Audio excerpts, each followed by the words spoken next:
genera procesos que pueden llegar hasta un shock séptico llamados. Shock séptico porque el shock es un proceso de hipotensión, de que la sangre no circula, pierde la capacidad de alimentar, de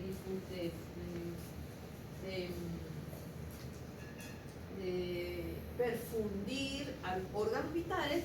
Esto puede colapsar y puede llegar hasta la muerte del individuo. Y si todo esto fue producido por una infección, entonces hablamos de shock séptico, como una consecuencia de la sepsis. ¿Sí lo ven? Muy bien. Hay diferentes tipos de bacteremias, dependiendo del origen del foco de infección. Una bacteremia transitoria es esas bacterias en sangre que tenemos, por ejemplo, cuando vamos al odontólogo y nos hacen una limpieza dental y nos rompen las encías. O extraen una pieza. La sangre, o sea, los vasos sanguíneos ahí se rompen y están expuestos a ¿qué? ¿Qué hay en la boca? Muchas bacterias. Tenemos una gran microbiota en la boca. Entonces esas bacterias pasan a la sangre. Pero si son poquitas y el sistema inmune las controla rápido, hablamos de bacteria transitoria. ¿Okay? Una intermitente básicamente es cuando hay procesos de acceso vascular, extravascular. Un acceso es como una infección pero localizada, ¿sí? Si el acceso está fuera de los vasos sanguíneos, ese acceso puede liberar de forma intermitente bacterias a la sangre. Estamos hablando de bacteremia. Y entonces ese proceso intermitente por presencia de un acceso extravascular nos da esta forma de bacteremia. ¿Okay? Y cuando es una bacteremia continua, es cuando la infección es intravascular. Cuando siempre la sangre va a estar pasando por esa zona de infección, como por ejemplo una endocarditis bacteriana. O sea, yo tengo un aneurisma. Una endocarditis es una infección del corazón, en la zona del endocardio, y si eso, ahí pasa toda la sangre todo el tiempo, entonces si el foco está allí, se van llevando bacterias todo el tiempo.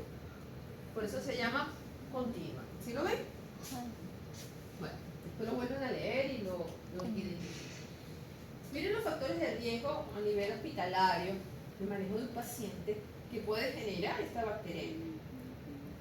Imagínense la colocación, cualquier colocación de un catéter, de catéteres intravenosos, cualquier catéter, ese procedimiento seguro que puede ser un riesgo para que bacterias de la piel penetren a la sangre. La estamos arrastrando con la aguja, con el catéter, ¿sí?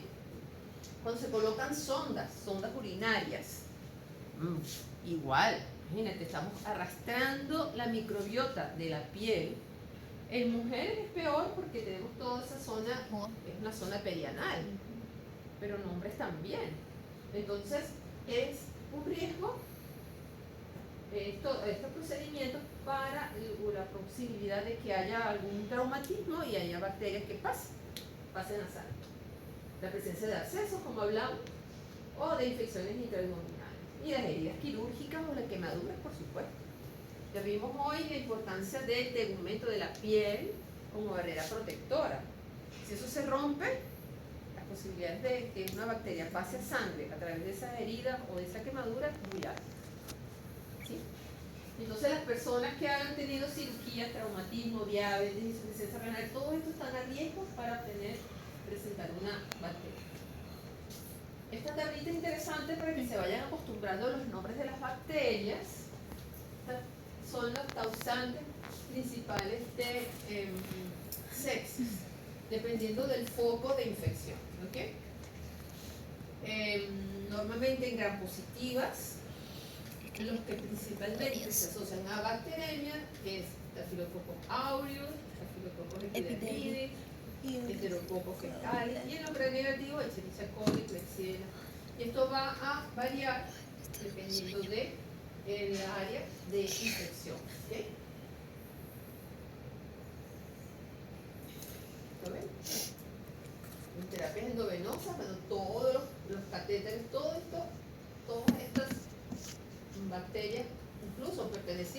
básicamente de nuestro microbioma, de nuestro microbiota, son las que van a pasar a cambiar de hábitat con esos procedimientos y pueden producir esa bacteria. ¿A ver? Vamos a hablar del primer procedimiento, el hemocultivo. Muy importante para ustedes. ¿Por qué? Porque nos va a servir como herramienta diagnóstica para identificar microorganismos que se encuentran en sangre, pero que no sabemos cuál es el foco de origen. Puede haber procesos infecciosos, o sea, fiebre, malestar, y que no saben cuál es el foco de infección.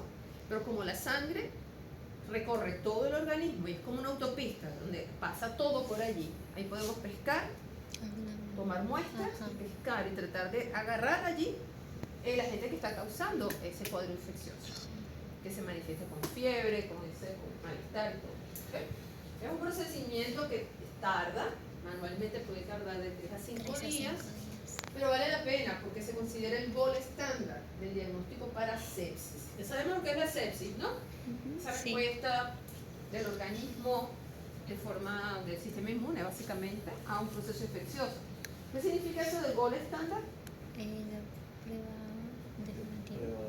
Prueba definitiva. ¿Ah? La prueba más recomendada, muy bien. Y la prueba, digamos, bandera, y todas las demás pruebas deben compararse con ellas si quieren demostrar que funcionan, ¿ok? Entonces, es un tratamiento preciso donde podemos identificar sin duda cuál es el causante de la bacteremia. Podemos después realizar pruebas de sensibilidad. ¿Cómo se llama la prueba de sensibilidad a los antibióticos? ¿Anti qué? Cuando yo digo prueba de sensibilidad a los antibióticos, ¿saben de qué estamos hablando, verdad?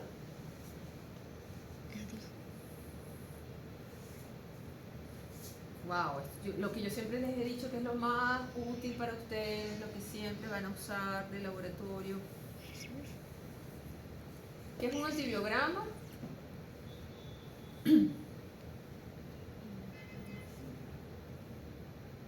No me hagan llorar. ¿Para qué me sirve? ¿Qué más necesito? ¿Qué información puedo sacar yo del laboratorio, además del nombre y apellido que el laboratorio me puede dar de la bacteria que estaba en la muestra de mi paciente? ¿Qué necesitan ustedes para poner tratamiento a unas bacterias?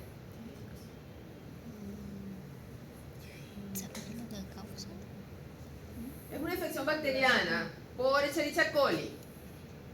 Doctor, doctora, obtuvimos una Escherichia coli. ¿Y ustedes qué le van a decir? Ajá, ¿y qué hago yo con eso? ¿Qué necesitan ustedes en la práctica para tratar a su paciente?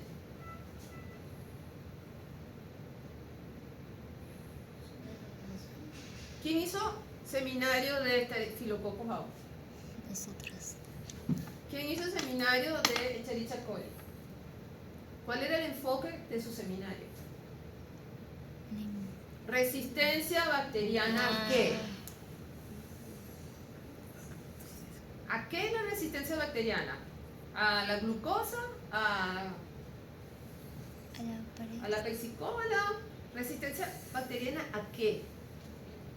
A los antibióticos, muchachos. ¿Ustedes qué tratamiento le van a poner a su paciente si tiene una infección bacteriana? Antibiótico. ¿Cómo se llama la prueba que hacemos en el laboratorio para saber la sensibilidad o la resistencia a los antibióticos de la bacteria de su paciente? Antibiograma. Por favor, muchachos.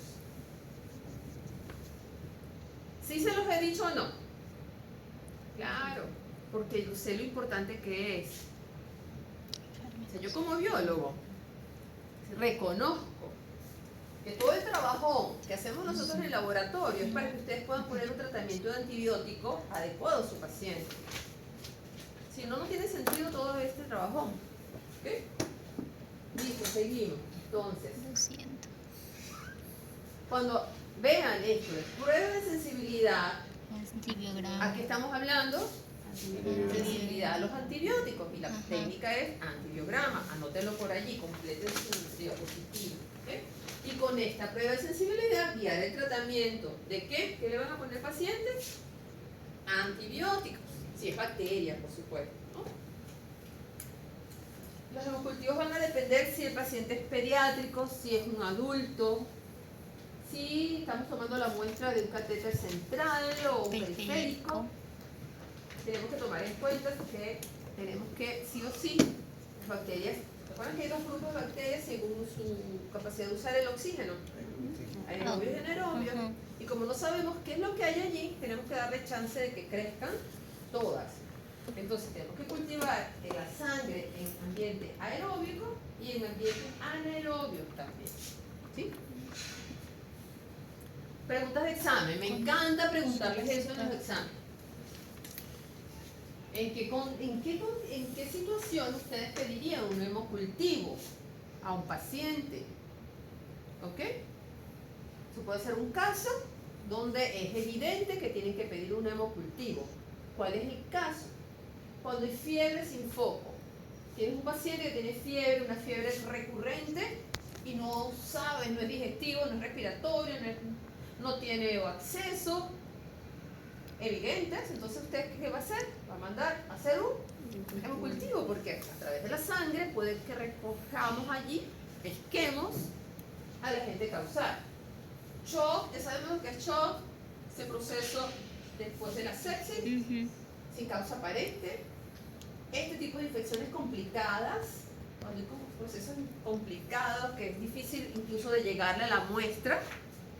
Si es difícil de llegarle a la muestra, por ejemplo, una pielonefritis, hacer una punción renal para sacar una muestra, para hacer un cultivo de bacterias, no tiene sentido. Si la orina no funciona, bueno, vamos a usar la sangre. ¿Eh? Cuando hay enfermedades de disminución de glóbulos blancos, ¿no? Leucocitosis. ¿Leucopenia o leucocitosis? Cuando hay una alteración de la fórmula blanca, que no es por una leucemia, podríamos solicitar un hemocultivo. Miren esta. Todos los lactantes menores de 3 meses que tienen fiebre, una hipertermia mayor de 39 grados y medio, todos hay que hacer hemocultivo. Urgente, rápido. ¿Ok? Porque el bebé no le puede decir me duele aquí, me duele allá. ¿Ok? Y es muy importante porque puede morir rápidamente una septicemia. No tiene sistema inmune maduro, sí. En inmunosuprimidos, cuidado, las personas inmunosuprimidas son las que tienen su sistema inmune muy débil, que no funciona, ¿ok? O está disminuido.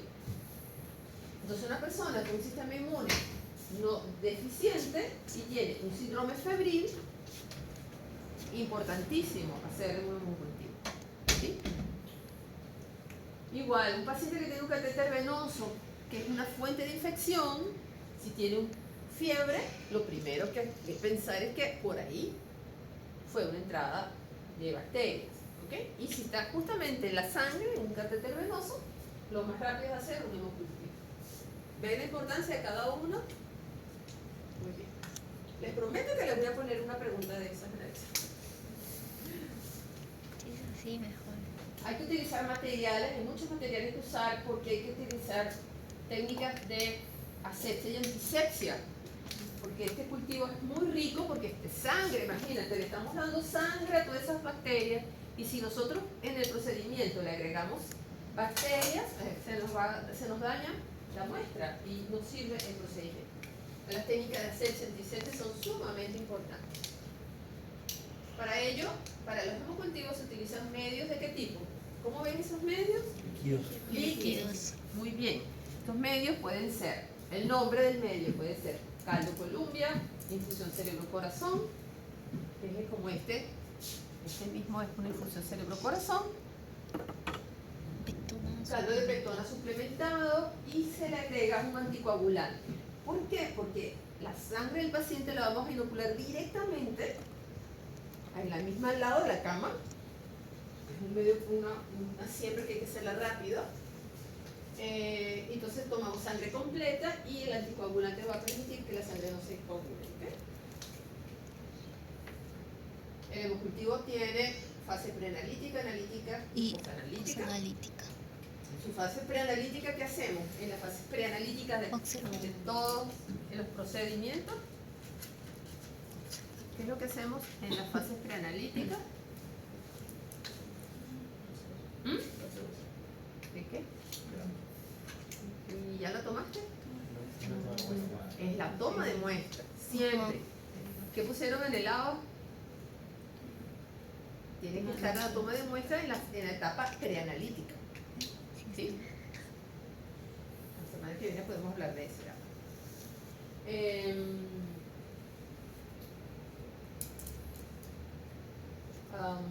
Verle la ficha, ¿no?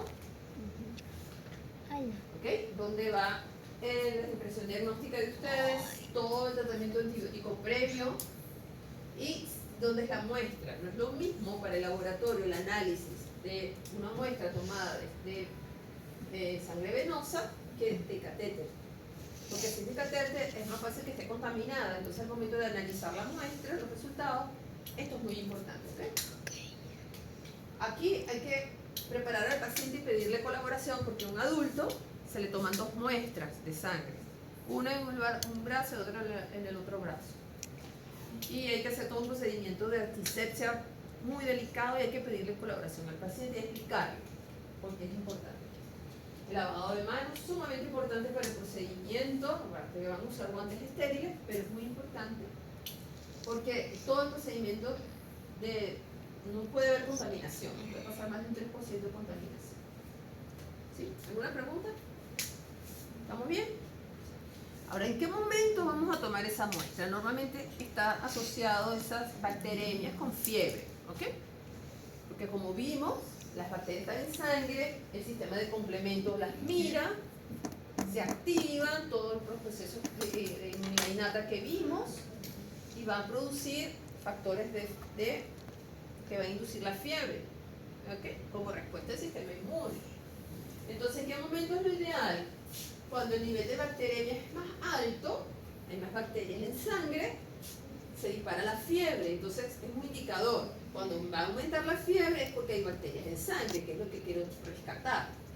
Entonces, momento ideal para la toma de la muestra para el cultivo, inicio del pico de fiebre. Para eso tienes que hacer un seguimiento a tu paciente y normalmente los pacientes tienen cíclico, tienen picos, en la tarde le sube la fiebre, tú sabes cuando ya le viene la fiebre al paciente y en ese momento es que se debe tomar la muestra. ¿Okay? Como vimos, se debe solicitar en adultos 2 hemocultivos, un frasco con medio de cultivo para bacterias aerobias, otro frasco para bacterias anaerobias, ¿sí? Cada uno requiere una función y debe hacerse en lugares diferentes en el mismo tiempo. O sea, se toma la muestra en un brazo, en el otro brazo y en diferentes tiempos. ¿Okay? Esto va al laboratorio.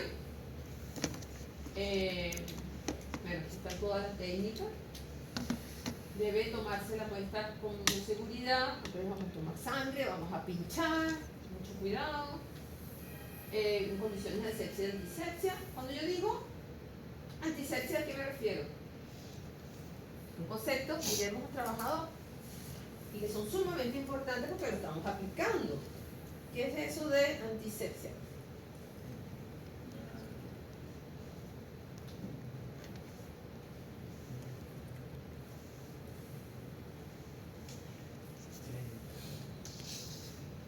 Primera clase. ¿Se acuerdan? De teoría. No de acá de laboratorio. ¿Cuál es la diferencia entre antisepsia y desinfección? ¿Se acuerdan? Contaminado. ¿Qué bacteria o otros microorganismos? ¿No? Y cuando yo digo antisepsia, ¿qué estoy haciendo? ¿Qué quiero hacer? ¿Qué debo hacer? Eliminar los microorganismos. Muy bien. ¿En qué tipo de superficie? Ahí era la diferencia entre la desinfección y la antisepsia. ¿Va recordando? La desinfección, ¿en qué tipo de superficie se hacía?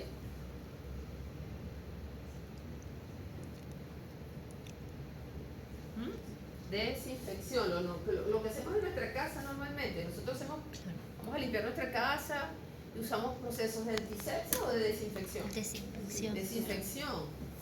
La desinfección usamos desinfectantes y lo aplicamos en superficies inertes. La antisepsia, utilizamos ¿qué químicos? Antisépticos. ¿Y lo vamos a aplicar en qué tipo de superficie? Piel y mucosa, organismo, o sea, piel, materia viva, ¿no? Muchachos, esa pregunta me encanta también. Hacer el examen porque es muy importante. Porque Claro. lo aplicamos constantemente. Mire lo importante de esos conceptos para el tema de el hemocultivo. ¿Ok? En adultos, entonces, tomamos dos muestras de 10 ml cada uno. 10 ml en un frasco, 10 ml en el otro frasco. Parece que son dos frascos. Pero a nivel pediátrico no. Se hace una sola muestra de 2 ml. Importante también, es lo mismo la cantidad de sangre que tiene un bebé, la cantidad que podemos extraer, ¿sí? Lo ideal es la sangre venosa periférica en el inicio tomada en el inicio del pico de fiebre, y se inocula primero la botella anaeróbica y luego la aeróbica para las bacterias aeróbicas. ¿Saben por qué? Las bacterias anaeróbicas pueden estar en presencia de oxígeno. No. Entonces si yo tengo una jeringa, sabemos que siempre en la parte del émbolo queda como una camarita de aire, ¿verdad? Entonces si yo tomo una jeringa de sangre completa, descarto unas gotas de sangre que puedan quedar en la aguja y coloco esa sangre, la mitad vamos a poner, sin llegar arriba, en un tubo de ensayo, en el medio de cultivo anaeróbico. Ahí no le estoy entrando, no le está entrando aire. Pero si yo lo inyecto y lo vacío completamente, la camarita de aire puede pasar a la botella. ¿Sí? Entonces, esa es una previsión que se hace. Eso se puede hacer cuando es en la botella aeróbica, donde las bacterias crecen en presencia del oxígeno. ¿Sí lo ven? Entonces, esta lámina también es importante para que tengan en cuenta cómo se toma la muestra de para el hemocultivo. Un retrocultivo es una muestra que se toma a partir de catéteres que ya se han colocado, y hay que tener mucho más cuidado porque son focos de infección. O sea, ahí tenemos que hacer un proceso ¿de qué sería? ¿Desinfección o de antisepsia? Antisepsia muy profundo para asegurarnos que no vamos a arrastrarnos bacterias del ambiente, de la piel del paciente, a la muestra. ¿Ok? Muy bien. En la fase analítica, entonces, vamos a poder aislar e identificar a la bacteria. Sensibilidad y resistencia a los antimicrobianos. ¿Qué técnica es esta? ¿Cómo se llama esta técnica? Antibiograma. ¿Sí? Que nos va a decir la sensibilidad y la resistencia a los antibióticos. Muy bien. Esta fase analítica se puede hacer de forma manual o automatizada. ¿Cómo se hace de forma manual? Llegamos a la cama del paciente. Estos cultivos normalmente se hacen en la cama del paciente con un mechero portátil, porque esta sangre está sin coagulantes, ¿se acuerdan, no? Se toma la muestra y se inocula inmediatamente en forma estéril en el medio de cultivo, en los dos medios de cultivo que vamos a usar. Se incuba a 36 grados centígrados en una estufa como esa, 24 horas, y si tenemos suerte, este medio que se ve transparente, recién inoculado, va a ser así transparente, pues. Va a estar con la sangre pero translúcido. Si se pone turbio, quiere decir que ha habido crecimiento bacteriano. Entonces eso quiere decir que agarramos, entonces se puso turbio. Hacemos un subcultivo en agar sangre. AS es agar sangre. Entonces tomamos un poquito de la muestra, agarramos un agar sangre, lo sembramos, lo volvemos a incubar y al día siguiente lo revisamos. Si está positivo, van a haber colonias que les podemos hacer pruebas bioquímicas identificar la bacteria y hacer el antibiograma correspondiente. Y con eso podemos identificar al microorganismo, hacer la lectura y hacer el reporte definitivo. ¿Sí? Si está negativo, tenemos que volver a reincubar otras 24 horas y volver a hacer el proceso. Y si ya después de 24 horas más, habría que repetir el subcultivo. Y si esto es si hubo turbidez, pero si está transparente, se puede esperar hasta 7 días.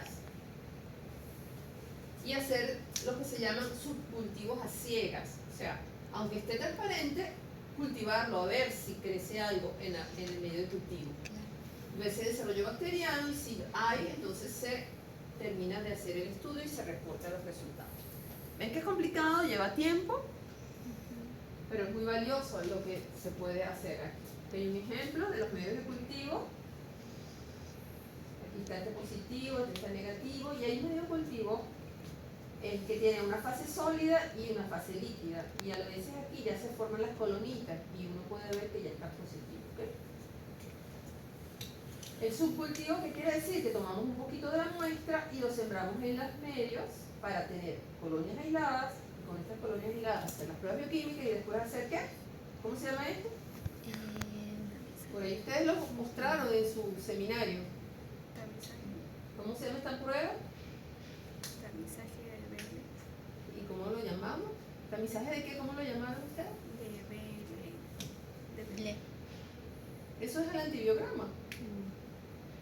Eso que presentaron, lo que pasa es que no tuve tiempo de retomarlo, pero eso que presentaron ustedes para el BLED es un antibiograma. O sea, ¿cómo sabemos si una bacteria es beta-lactamasa de espectro extendido? Con una prueba de antibiograma. Lo que ustedes presentaron fue un antibiograma. Ok, nosotros vamos a estudiar esto en especial, no me voy a parar acá. Pero esto es una prueba de antibiograma. Entonces, debemos trabajar sin contaminación, porque si la pueden tratar más del 3% de contaminación, hay que repetir todo. Hay sistemas automatizados que aceleran el proceso muchísimo, disminuyen el tiempo de incubación, mejoran los germocultivos, reducen la posibilidad de riesgo biológico, pero son costosos.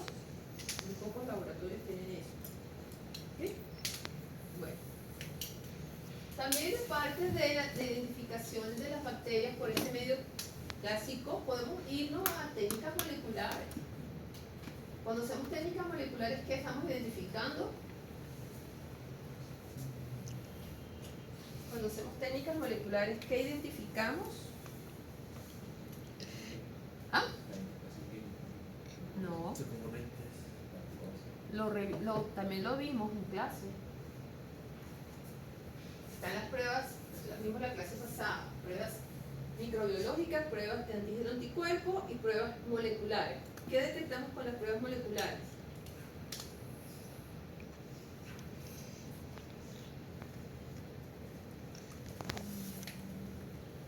¿Qué técnicas podemos usar para determinar material genético?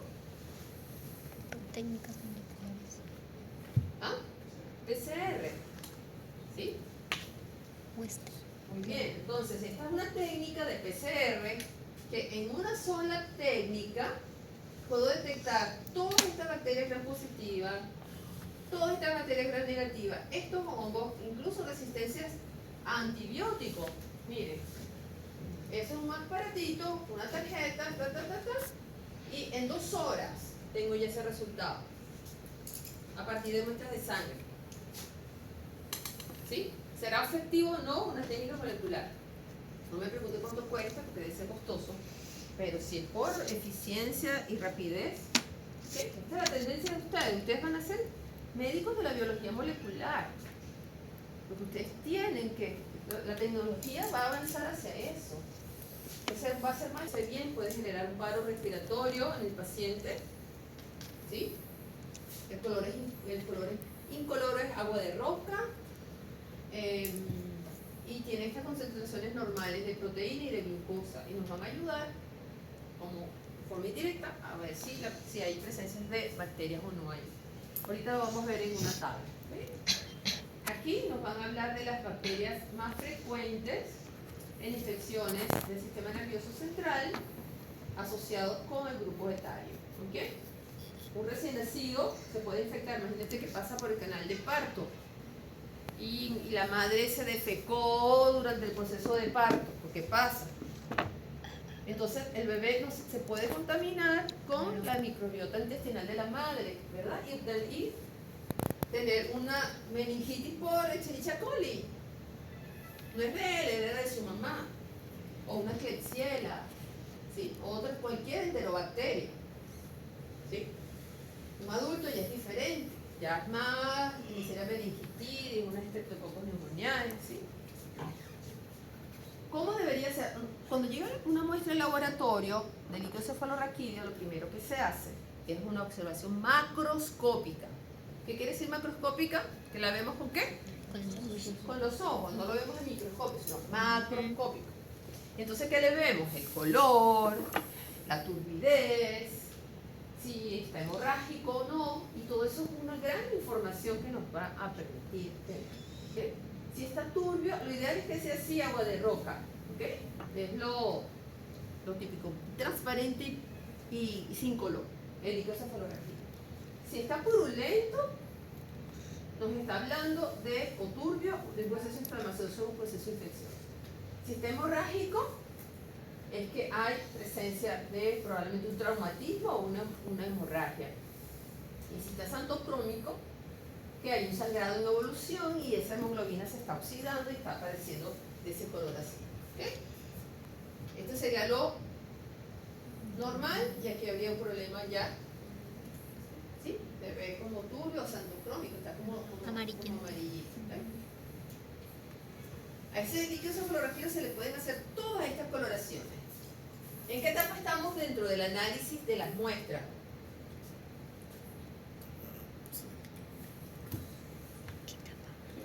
La primera, que llega a la muestra, ¿no? Se ve macroscópico y después lo vamos a ver microscópico.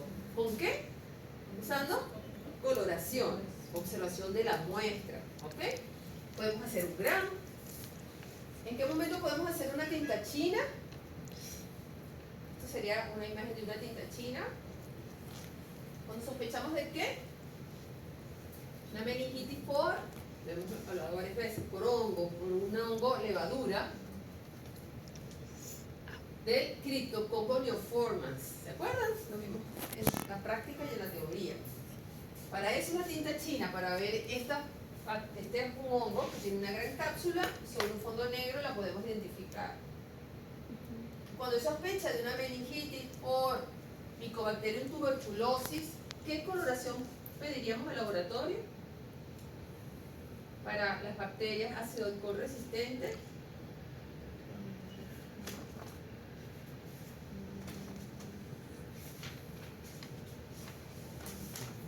Chicos, tienen que repasar, porque ustedes no pueden estudiar microbiología el día antes del examen.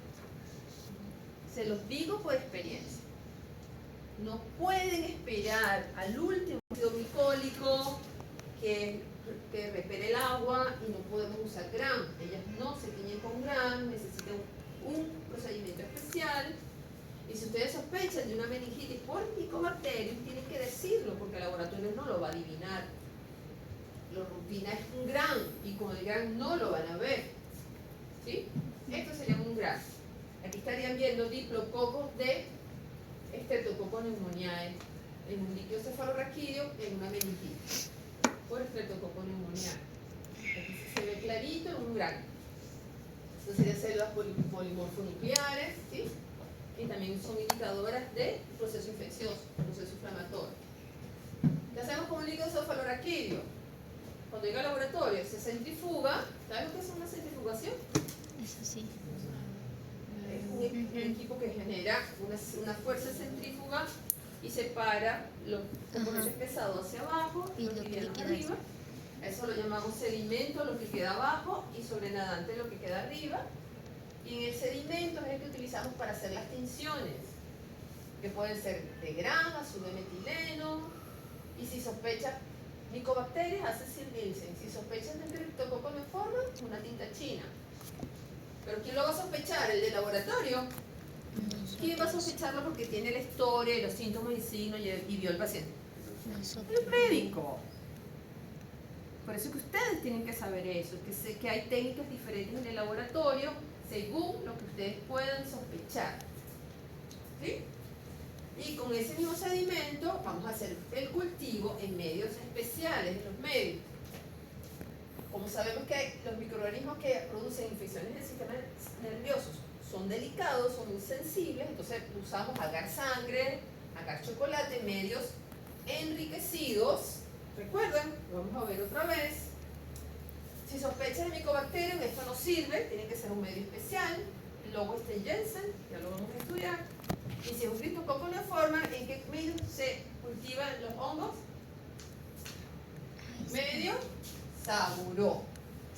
Este es un hongo y lo cultivaríamos en saburó. Si lo cultivo en agar sangre no va a crecer.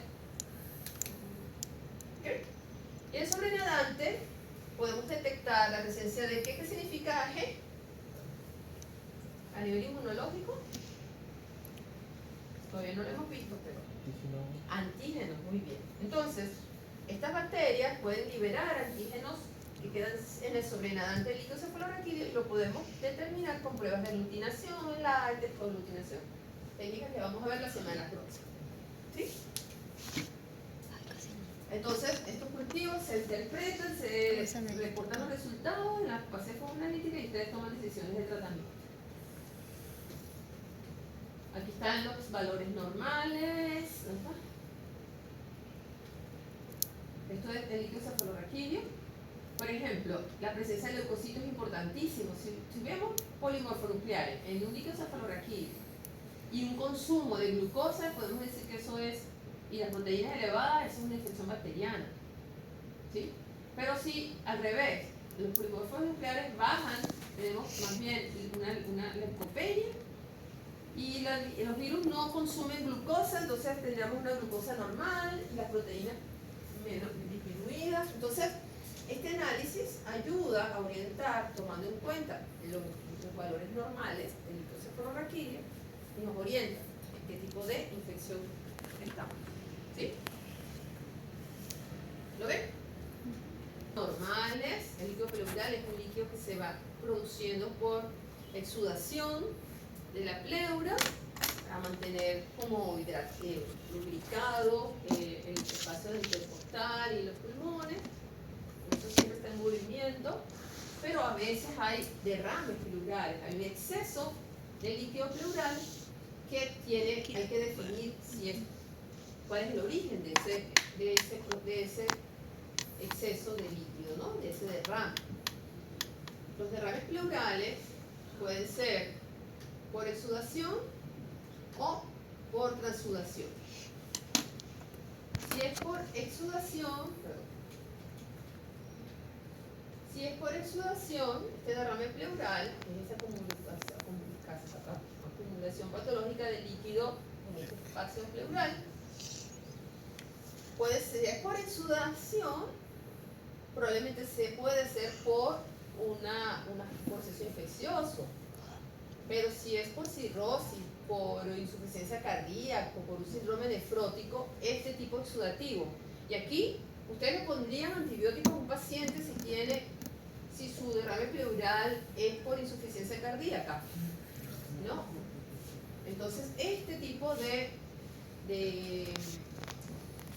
proceso comparativo entre la presencia de albúmina entre el suero y el líquido pleural, o de lactatos de hidrogenasa en el líquido pleural y en el suero, esa comparación ayuda a determinar cuál es el origen de ese derrame pleural. Eso me imagino que lo van a ver en fisiopato o ¿sí?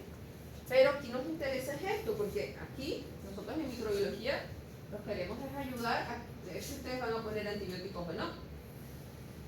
Entonces, ¿qué hacemos con ese líquido pleural?